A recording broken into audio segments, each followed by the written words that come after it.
Hello students. आज हम chapter start करने वाले हैं lines and angles, chapter 6 ninth class का। बहुत ही इंपॉर्टेंट चैप्टर है और इम्पोर्टेंट इसलिए भी है क्योंकि इसी पर बेस हम जब आगे के चैप्टर करेंगे तो ये जो बेसिक चीजें जो आज हम सीखने वाले हैं इस वीडियो में, ये बहुत काम आने वाली हैं। तो इस वीडियो को बड़े ध्यान से देखें और अच्छे से समझें। ठीक है, तो स्टार्ट करते हैं। जो हमने चैप्टर 5 में पढ़ा था, चैप्टर 5 में हमने क्या पढ़ा था? कुछ हमने एक्सियम्स के बारे में पढ़ा था और उन्हीं एक्सियम्स की हेल्प से हम अपनी कुछ स्टेटमेंट्स को प्रूव करते थे। ठीक है, इसमें भी हम उन एक्सियम्स की कुछ हेल्प लेंगे और हम इसको आगे करेंगे। ठीक है, अब इस चैप्टर में हम क्या करेंगे? इस चैप्टर में मैक्सिमम हम जो सीख रहे हैं, जो टू लाइंस हैं वो इंटरसेक्ट करती हैं एक दूसरे को, तो क्या एंगल बनाती हैं। ठीक है, एंगल्स क्या बनेंगे, या properties of the angles formed when a line intersect two or more parallel lines। मतलब दो पैरेलल लाइन को अगर एक लाइन इंटरसेक्ट कर रही है तो कौन कौन से एंगल्स उस टाइम पर बनेंगे। ठीक है, तो ये सारी चीजें हम इस चैप्टर में सीखेंगे। तो अब हम स्टार्ट करते हैं बिल्कुल बेसिक से। बेसिक टर्म्स की बात करते हैं। बेसिक टर्म्स मतलब सबसे पहले स्टार्ट करते हैं लाइन सेगमेंट। ये आप पढ़ चुके होंगे ऑलरेडी अपनी 8th क्लास में। लाइन सेगमेंट क्या होता है? A line with two end points is called line segment. Simple सी चीज है, हमने एक लाइन खींची है ए बी जिसके दो एंड पॉइंट है, एक एंड पॉइंट ये है और एक एंड पॉइंट ये है, तो ये होती है एक लाइन सेगमेंट। ठीक है, उसके बाद बात करते हैं रे की। रे क्या होती है? देखिए, अगर मान लो लाइन सेगमेंट पे तो मैंने बताया कि दो एंड पॉइंट होते हैं, लेकिन अगर मैं रे की बात करूंगा तो उसका एक ही एंड पॉइंट होता है। मतलब मैं इस लाइन की बात कर रहा हूं, सपोज जो ये बीडी है ये है आपकी रे, क्योंकि इसका जो एक ही एंड पॉइंट है, ये वाला इसका एंड पॉइंट नहीं मानेंगे, यही एक एंड पॉइंट है। और इसको हम ऐसे भी शो करते हैं, बीडी के ऊपर ऐसे हम एक एरो बना देते हैं, लेकिन फिलहाल आप ऐसे नहीं, आप सिंपल सी ऐसे भी लिख सकते हैं, रे बीडी। ठीक है, उसके बाद और क्या सीखा था हमने? If three or more points line on the same line they are called collinear points. Collinear points के बारे में पढ़ा हुआ है पहले। कोलिनियर पॉइंट्स मतलब अगर एक ही लाइन के ऊपर तीन चार पॉइंट है कहीं पर, एक ये एक ये एक ये है, सपोज बी सी और डी, ये तीनों पॉइंट एक ही लाइन के ऊपर आ रहे हैं, तो हम इनको बोलेंगे कोलिनियर पॉइंट्स। ठीक है, और अगर ये एक ही लाइन के ऊपर नहीं आते तो उसको हम बोलते हैं non collinear, non collinear points. ठीक है, क्लियर है? आगे बढ़ते हैं। ये सब चीजें आप सीख चुके हैं, ये जस्ट एक बेसिक है जो आपको फिर से यूज करनी पड़ेंगी। अपनी जो नॉर्मल चीजें आप करने वाले हैं, इसमें बेसिक चीजें करने वाले हैं। एंगल, अब एंगल क्या होता है? Angle when two rays originated from the same end point। मतलब एंगल के बारे में बात कर रहे हैं अभी हम।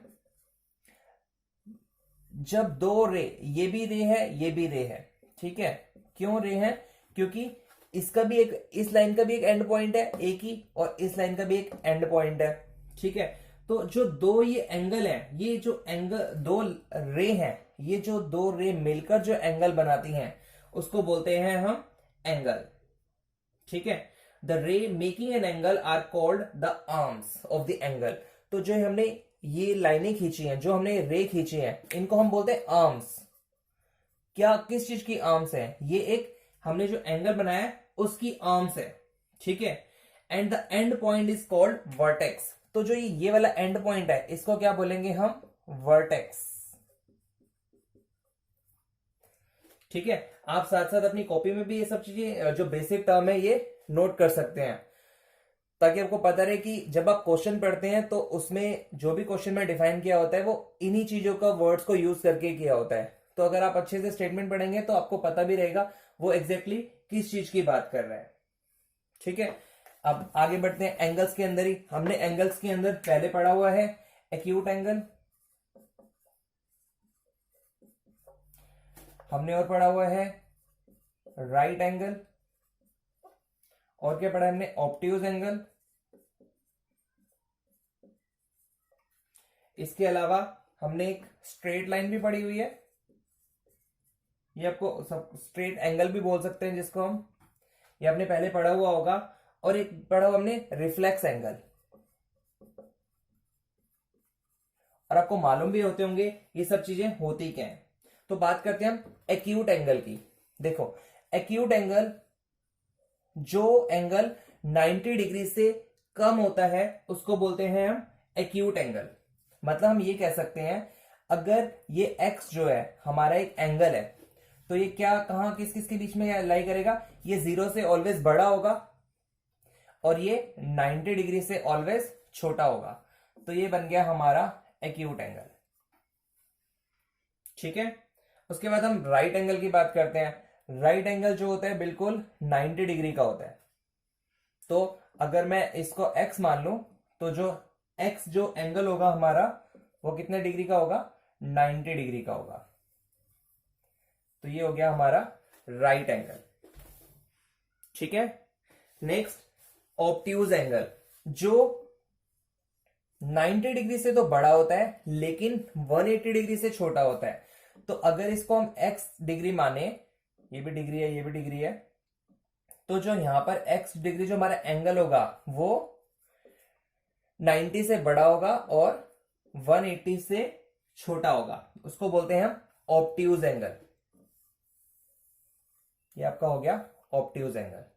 उसके बाद स्ट्रेट लाइन। स्ट्रेट लाइन क्या होता है, स्ट्रेट लाइन बेसिकली उसका जो पॉइंट होता है यहां पर होता है, तो ये पूरा का पूरा 180 डिग्री का बनता है। तो अगर ये x डिग्री है तो हम बोलेंगे x डिग्री जो है वो है 180 डिग्री। इसको हम स्ट्रेट एंगल भी बोलते हैं, और एक लाइन एक वर्ड और बोलते हैं हम इसको, इसको याद है, इसको बोलते हैं हम लीनियर पेयर ऑफ एंगल्स। क्या बोलते हैं हम, linear pair of angles, linear pair of angles. ठीक है, तो इसके दो नाम है जो स्ट्रेट लाइन होती है, एक स्ट्रेट लाइन या लीनियर पेयर ऑफ एंगल्स। वो जब हम आगे बात करेंगे तो आपको और क्लियरिटी आएगी। लीनियर पेयर ऑफ एंगल्स का कहने का मतलब ये है कि जो दो एंगल मिलकर 180 डिग्री बना रहे हैं वो उनको टोटल बेसिकली हम बोलते हैं लीनियर पेयर ऑफ एंगल्स। अब बात करते हैं हम रिफ्लेक्स एंगल की। तो रिफ्लेक्स एंगल जो होता है, हम इस एंगल की बात नहीं कर रहे, हम बात कर रहे हैं इस एंगल की, जो 180 डिग्री से बड़ा होता है और 360 डिग्री से छोटा होता है, तो उसको बोलते हैं रिफ्लेक्स एंगल। तो अगर ये x डिग्री है तो जो आपका x डिग्री लाई करेगा वो कहां कहां तक लाई करेगा, 180 डिग्री और 360 डिग्री के बीच में। तो ये है आपका रिफ्लेक्स एंगल। बहुत ही बेसिक चीजें थी जो आप ऑलरेडी अपनी 8th क्लास में शायद पढ़ चुके होंगे। तो क्लियरिटी आ गई होगी अब आपको, ये जो नॉर्मल चीजें हैं। आगे बढ़ते हैं। तो आपने अभी तक देख लिया अपना acute angle, right angle, obtuse angle, straight angle और रिफ्लेक्स एंगल। ठीक है, इसके अलावा दो चीजें और होती हैं। When two angles whose sum is 90 degree, दो एंगल है और उनका सम आ रहा है 90 डिग्री, आर कॉल्ड, क्या बोलते हैं उनको, उनको हम बोलते हैं कॉम्प्लीमेंट्री एंगल।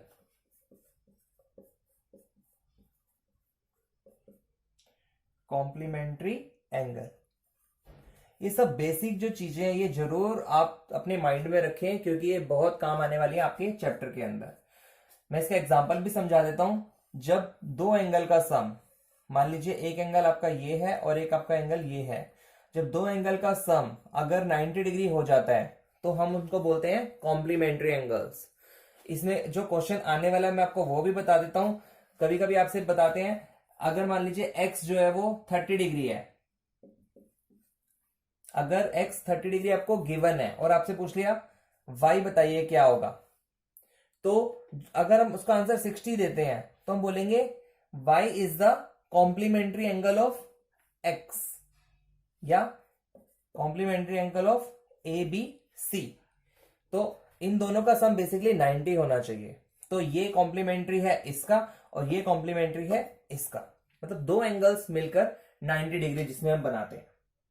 ठीक है, और हम बात करें इसकी, जैसे ही एक चीज और होती है, वो होती है supplementary angles. Two angles whose sum is 180 degree are called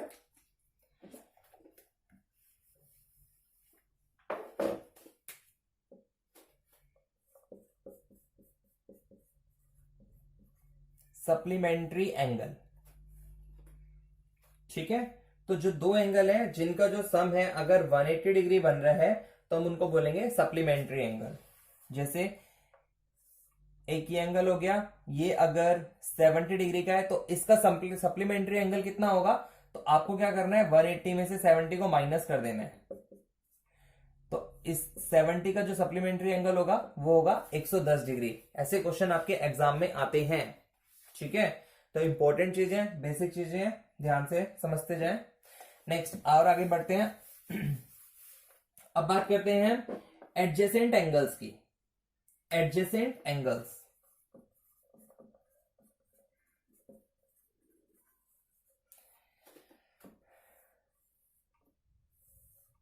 adjacent angle की जो इंपॉर्टेंट चीज है वो ये है कि जो हमारी रे है, इसमें ए बी सी मैं नाम दे देता हूं।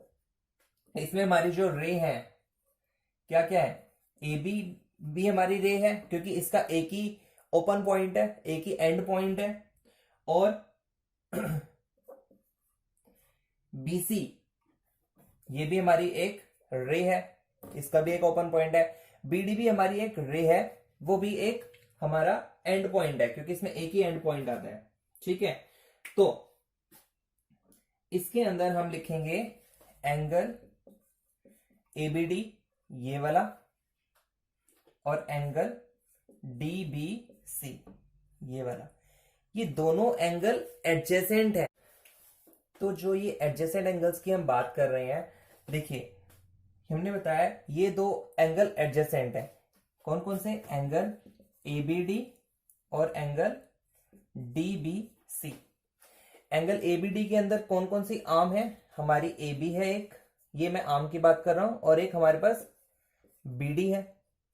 और एंगल डीबीसी में एक आर्म हमारी है बीडी और एक है हमारी बीसी। ठीक है, तो इसमें कॉमन आर्म कौन सी हो गई, ये हो गई इसमें मेरी कॉमन आर्म बीडी। और जो नॉन कॉमन आर्म्स कौन सी होगी, हमारी एबी और एसी। ठीक है, तो अगर ये नॉन कॉमन आर्म्स हमारी कॉमन आर्म्स के एक तरफ एक है और एक तरफ दूसरी है, तभी वो एडजेसेंट एंगल होंगे, अदरवाइज नहीं होंगे। ठीक है, क्लियर है ये बात।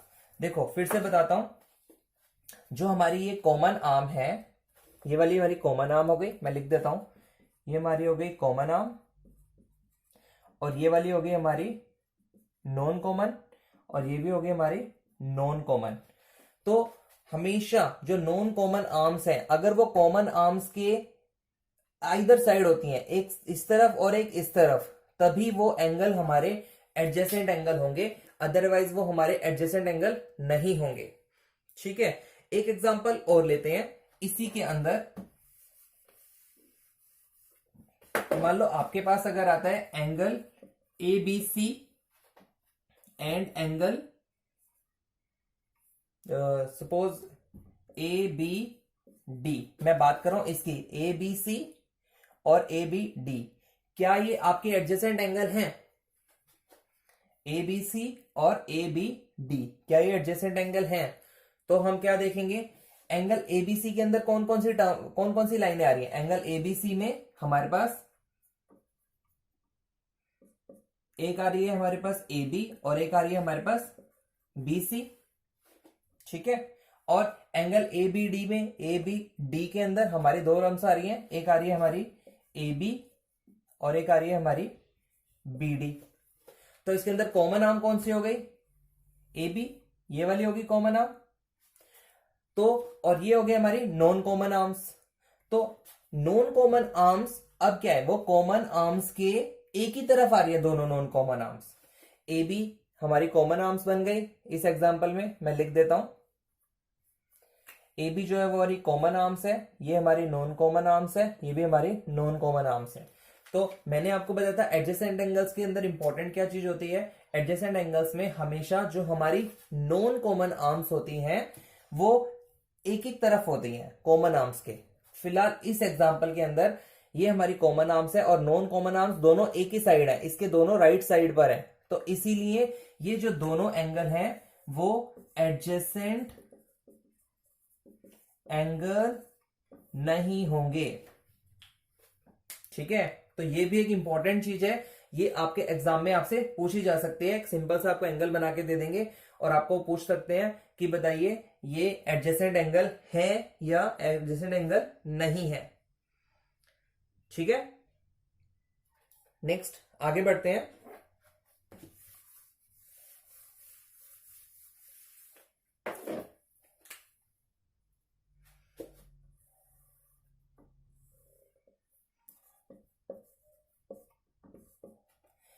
अगर ये एंगल, ये जो लाइन है ए बी और बीसी, ये जो दो आर्म्स हैं, ये अगर एक स्ट्रेट लाइन पर लाई कर रही हैं, एक स्ट्रेट लाइन पर लाई कर रही हैं, तो वो हमारे उनको बोलेंगे हम linear pair of angles. If the non common arms B A and B C, B A और B C non common arms हो गई इस एग्जांपल में, तो वो बन रहा है एंगल ए बी डी, मतलब ये वाला एंगल, और एंगल आप सीबीडी भी बोल सकते हैं इसको। इस एंगल को मैं एक चीज और बता दूं, इस एंगल को सीबीडी बोल सकते हैं और इसी एंगल को हम एंगल डीबीसी भी बोल सकते हैं। चाहे आप पहले ये वाली लाइन लिखो फिर ये लिखो, या पहले अब ये लिखो फिर ये लिखो, कुछ फर्क नहीं पड़ता। बस इंपॉर्टेंट चीज है जो आपका एंगल होता है वो हमेशा बीच में लिखा होना चाहिए। ठीक है, तो आप इसको इसमें से कुछ भी लिख सकते हैं। तो हम इन दोनों को बोल सकते हैं linear pair of angles, linear pair of angles. मतलब अगर ये 180 डिग्री बनाते हैं तभी हम इनको बोल सकते हैं लीनियर पेयर ऑफ एंगल्स। ठीक है, और नेक्स्ट आगे बढ़ते हैं। अब बात करते हैं हम वर्टिकली ऑपोजिट एंगल्स की। वर्टिकली ऑपोजिट एंगल्स की। ठीक है, वर्टिकली ऑपोजिट एंगल्स का मतलब अगर हमारी दो स्ट्रेट लाइन आपस में किसी एक पॉइंट पर कट करती हैं, ध्यान से, हमारी दो स्ट्रेट लाइन, जो मैं एग्जांपल दे रहा हूं आपको, अगर बिल्कुल स्ट्रेट लाइन आपस में कट करती हैं, तो जो आपकी इस एंगल की बात करें तो इसका जो ऑपोजिट एंगल होगा ये वाला, ये दोनों एंगल बराबर होंगे। एंगल ए ओ डी बराबर होगा एंगल सी ओ बी के। इनको बोलते हैं वर्टिकली ऑपोजिट एंगल। इसके ऑपोजिट एंगल ये। क्या इसमें कोई और पेयर भी है? ऐसे ही बिल्कुल ये वाला जो एंगल होगा वो बराबर होगा इस एंगल के। ठीक है, इसको मैं अलग निशान बनाकर दिखा रहा हूं। इसका मतलब एंगल ए ओ सी जो होगा वो इक्वल होगा एंगल बी ओ डी के। क्यों होगा? इसी को हम बोलते हैं वर्टिकली ऑपोजिट एंगल्स। ठीक है, समझ आ गया होगा, बहुत इंपॉर्टेंट है। अब आगे बढ़ते हैं हम intersecting lines and non intersecting lines पे। लाइंस, इंटरसेक्टिंग लाइंस और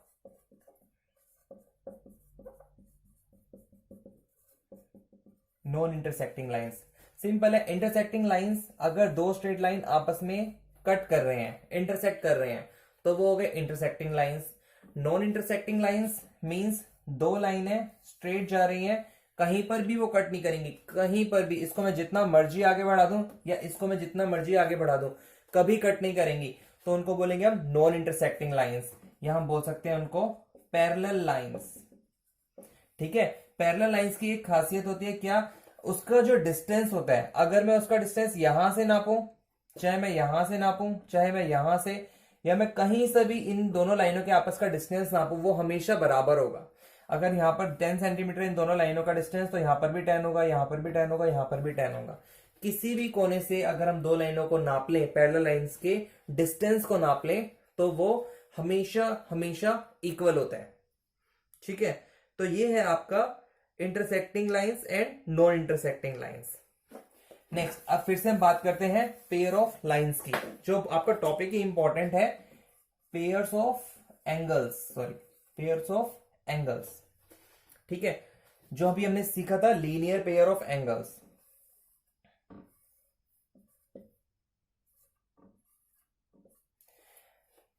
तो अब इसमें इंपॉर्टेंट क्या चीज है, जो आपकी कॉमन आर्म है, ये वाली आपकी कॉमन आर्म है, या रे बोल दीजिए आप इसको, ये कॉमन आर्म रे है, और ये आपकी नॉन कॉमन लाइंस है। तो अगर नॉन कॉमन लाइंस एक स्ट्रेट लाइन पर आती हैं, नॉन कॉमन लाइन अगर वो एक स्ट्रेट लाइन पर आती हैं, तो उसको हम बोलते हैं linear pair of angles, linear pair of angles, जो मिलकर 180 डिग्री बनाएंगे। ये दोनों के दोनों एडजेसेंट एंगल्स जो हैं वो मिलकर 180 डिग्री का एंगल बनाएंगे। तो इसके अंदर हम ऐसे कह सकते हैं कि एंगल AOC, मतलब AOC ये वाला एंगल, सपोज इसका नाम X है और इसका Y है, एंगल BOC मतलब Y, जो इन दोनों का जो सम होगा वो उसको हम क्या लिख सकते हैं, उसको हम लिख सकते हैं एंगल AOB के, X प्लस Y के। ठीक है, तो इससे एक हमारा एक्सियम बनता है। एक्सियम जो हमने लास्ट चैप्टर में भी किए थे, उससे डिफरेंट अब ज्योमेट्री में हम जब कर रहे हैं, तो एक आपका एक्सियम बनेगा, बहुत इंपॉर्टेंट है। If a ray stands on a line, बात कर रहा था मैं, ये आपकी लाइन है और यहां पर एक रे आ गई, चाहे वो ऐसे आए, चाहे वो ऐसे आए, चाहे वो ऐसे आए, चाहे वो ऐसे आए, बस इनके ऊपर आए एक स्ट्रेट लाइन। ठीक है, then the sum of two adjacent angles so formed is 180 degree. If a ray, मैं जैसे रे की बात कर रहा हूं, if a ray stands on a line, एक लाइन के ऊपर स्टैंड करती है, then the sum of two adjacent angles means this angle plus this angle so formed is 180 degree. तो वो दोनों मिलकर 180 डिग्री का एंगल बनाएंगे। ठीक है, तो एक एग्जांपल दिया हुआ है आपकी बुक में, आपको 4 फिगर बना के दी हुई है। ये आपका 60 डिग्री, ये आपका 30 डिग्री, ये 80, ये 60,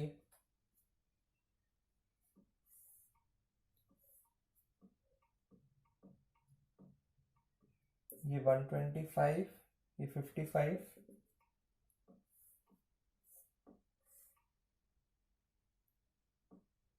ये सपोज 110 है और ये 150 है।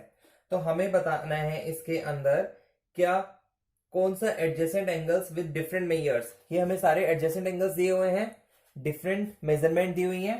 तो इसके अंदर आपका जो लीनियर पेयर ऑफ एंगल्स है वो कौन सा होगा, उसमें आंसर होगा ये वाला, क्योंकि ये दोनों एंगल मिलकर आपके 180 डिग्री बना रहे हैं। और दूसरी कंडीशन जो इंपॉर्टेंट है, जो भी हमने एक्सियम किया था, उसी के जैसे एक और एक्सियम है, मतलब अगर दो एंगल का सम 180 डिग्री है, दो एडजेसेंट एंगल का सम 180 डिग्री है, तो उसकी जो नॉन कॉमन लाइंस होंगी वो स्ट्रेट लाइन पर होंगी। वाइस वर्सा अगर हम कहें, तो अगर जो दो आपकी नॉन कॉमन लाइंस हैं और उसके ऊपर एक आपकी रे जा रही है और वो मिलकर आपका एडजेसेंट एंगल बनाती हैं, तो उनका जो सम होगा 180 होगा, जो अभी हमने सीखा है। ठीक है, तो इसका जो सेकंड रे होगा, मैं आपको वो भी लिख देता हूं, जो इंपॉर्टेंट भी है।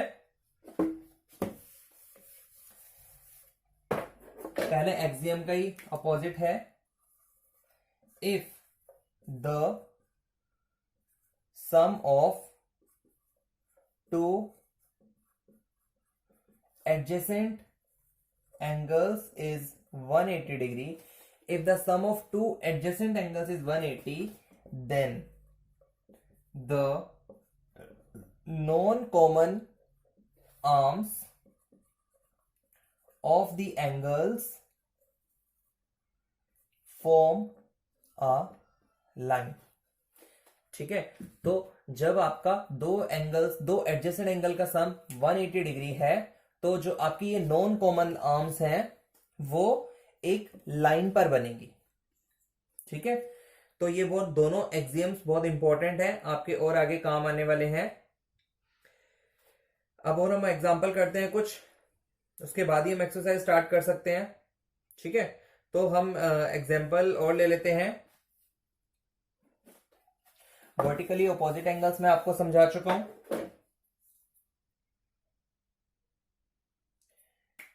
तो फर्स्ट एग्जांपल हम कर रहे हैं पी ओ क्यू आर और एस। इसके अंदर हमें बताया गया है कि जो पी क्यू है और जो आर एस है वो आपस में इंटरसेक्ट कर रही हैं। क्लियर है, वो सब इंटरसेक्ट कर रही हैं और हमें एंगल पी ओ आर और एंगल आर ओ क्यू उसका रेशो दिया हुआ है 5:7। पी ओ आर मतलब ये, और आर ओ क्यू ये वाला, इन दोनों का जो हमें रेशो दिया हुआ है वो दिया हुआ है 5:7। और हमें अब फाइंड करने हैं एंगल्स क्या होंगे। ठीक है, इनके हमें एंगल्स फाइंड आउट करने हैं। तो बहुत सिंपल है, स्टार्ट करते हैं। जैसे आपको मालूम है कि ये पी ओ आर और क्यू ओ आर ये एक लीनियर पेयर बना रहे हैं। ठीक है, तो हम ऐसे लिख सकते हैं angle P O R plus angle R O Q 180 degree, P O R और आर ओ क्यू टोटल 180 है। और आप यहां पे लिख भी सकते हैं लीनियर पेयर ऑफ एंगल्स।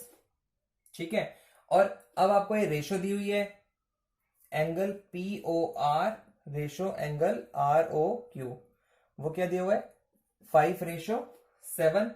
तो सिंपल है, एंगल पी ओ आर कितना होगा, जब ये दोनों एंगल मिलकर 180 डिग्री बना रहे हैं तो एंगल पी ओ आर कैसे निकालेंगे 180 इंटू, तो रेशो में हम क्या करते हैं 5 ऊपर रखेंगे और इन दोनों का जो सम है वो 12 है, वो हम उसको लिखेंगे नीचे।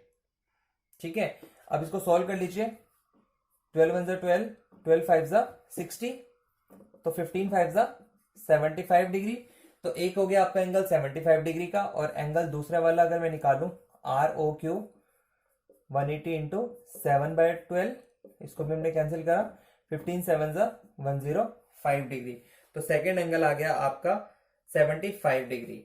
और ये दोनों एंगल्स क्या है, ये दोनों सॉरी, तो अगर अब इसके अलावा भी बाकी एंगल्स की बात कर लेते हैं। जो ये वाला एंगल है, मतलब एंगल पी ओ एस, वो किसके इक्वल होगा, एंगल पी ओ एस वो होगा इसके equal angle R O Q के।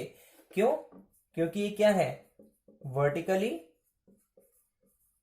अपोजिट एंगल है। तो अगर पीओएस कितना है, पीओएस हमें बताना है, और आर ओ क्यू हम निकाल चुके हैं 105। तो अगर ये 105 है तो ये भी कितना होगा 105 डिग्री होगा। और अगर हम इस एंगल की बात करें, ये वाले एंगल की, एंगल एस ओ क्यू, तो ये किसके बराबर होगा, ये होगा इसके equal angle P O R के। और इसका रीजन भी क्या है, वर्टिकली अपोजिट एंगल, इसके अपोजिट ये आ रहा है। तो ये निकाला था हमने 75 डिग्री, तो ये भी कितना हो जाएगा 75 डिग्री। ये था हमारा 105, तो ये हो गया हमारा 105। क्लियर हो गया होगा, ये इंपॉर्टेंट था। और आगे बढ़ते हैं, कुछ और एग्जांपल कर लेते हैं, उसके बाद हम स्टार्ट करेंगे अपनी एक्सरसाइज। तो सेकंड एग्जांपल है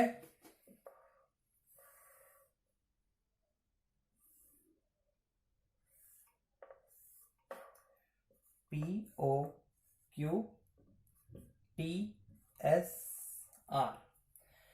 रे OS, ये जो OS है वो रे है, stand on a line POQ। ठीक है, POQ के ऊपर ये लाइन स्टैंड कर रही है और POQ क्या है, POQ एक स्ट्रेट लाइन पर आ रहे हैं। इट मींस ये वाला एंगल प्लस ये वाला एंगल, इन दोनों का सम होगा 180 डिग्री। ठीक है, एंड रे OT R angle bisector of POS। जो OT है, ये वाला जो है, ये वाली लाइन, ये बाइसेक्टर है किसका, कौन से एंगल का, angle POS and angle SOQ का। ये कंप्लीट नहीं लिखी हुई यहां पर, सॉरी, यहां पर लिखा है रे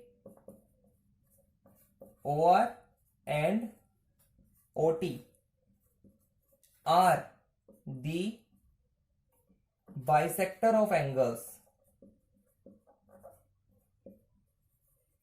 कौन कौन से एंगल्स का, जो OR है, ये वाली जो OR है ये बाइसेक्टर है एंगल SOP का, और जो OT है वो बाइसेक्टर है एंगल SOQ का। ठीक है, यहां पे हम रिस्पेक्टिवली वर्ड यूज कर सकते हैं। तो अब हम इस क्वेश्चन को सॉल्व करते हैं। इसमें हमसे पूछा है angle POS is equal to x है, तो हमें बताना है एंगल ROT कितना होगा। POS अगर हमें x दिया हुआ है, ये वाला जो एंगल है x दिया हुआ है, तो हमें बताना है एंगल ROT, ये वाला एंगल, फुल एंगल बताना है।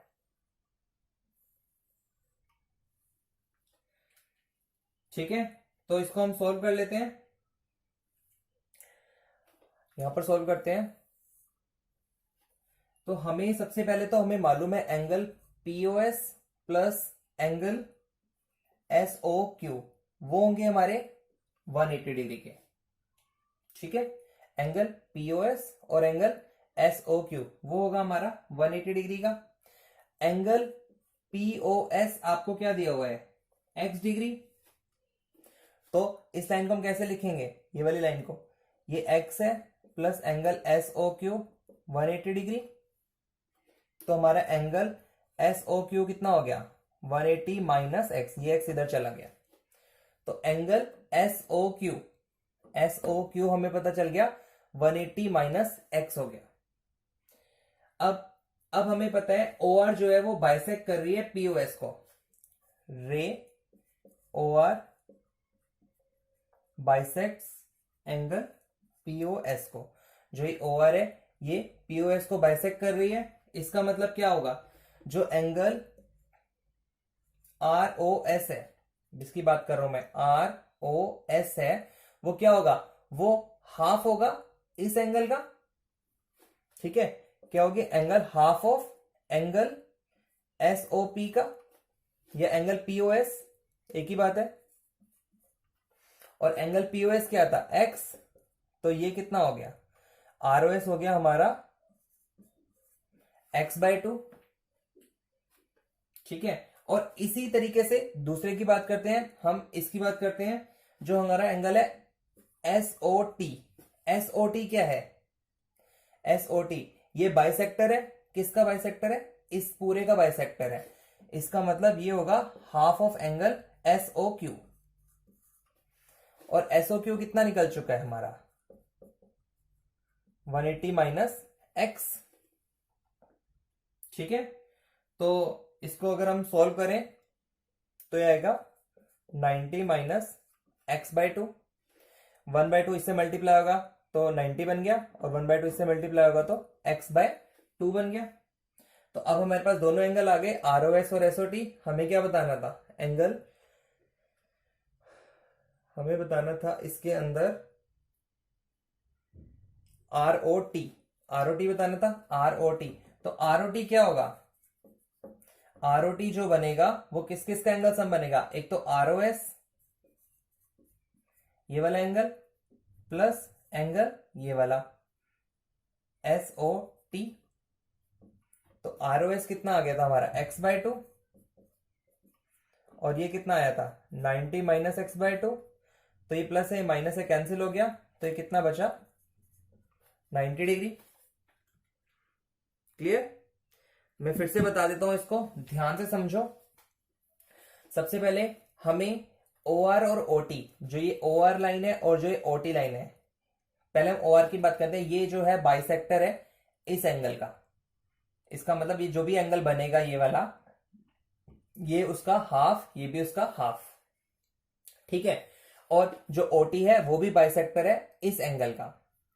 इसका मतलब जो भी ये एंगल बनेगा, ये वाला एंगल SOQ वाला, उसका हाफ होगा ये वाला भी और सेम होगा हाफ ये वाला भी, ठीक है। तो सबसे पहले हमने क्या किया, हमें पहले बताया हुआ था जो PSQ जो है वो एक स्ट्रेट लाइन पर है, लीनियर पेयर है। It means POS plus SOQ वो मिल गया 180 बन गया, ठीक है। अब POS हमें दिया हुआ उन्होंने x डिग्री, तो ये मैंने लिख दिया x। तो ये कितना हो गया, बाकी जो SOQ है, SOQ हो गया हमारा 180 माइनस x, ठीक है। POS x हो गया, SOQ हमने एज इट इज लिखा, टोटल 180 है, SOQ यहीं पे रह गया, x इधर चला गया, माइनस का हो गया। तो हमें एक इंपॉर्टेंट चीज पता चल गई, जो SOQ है वो है हमारा 180 माइनस x। अब OR इज द बाइसेक्टर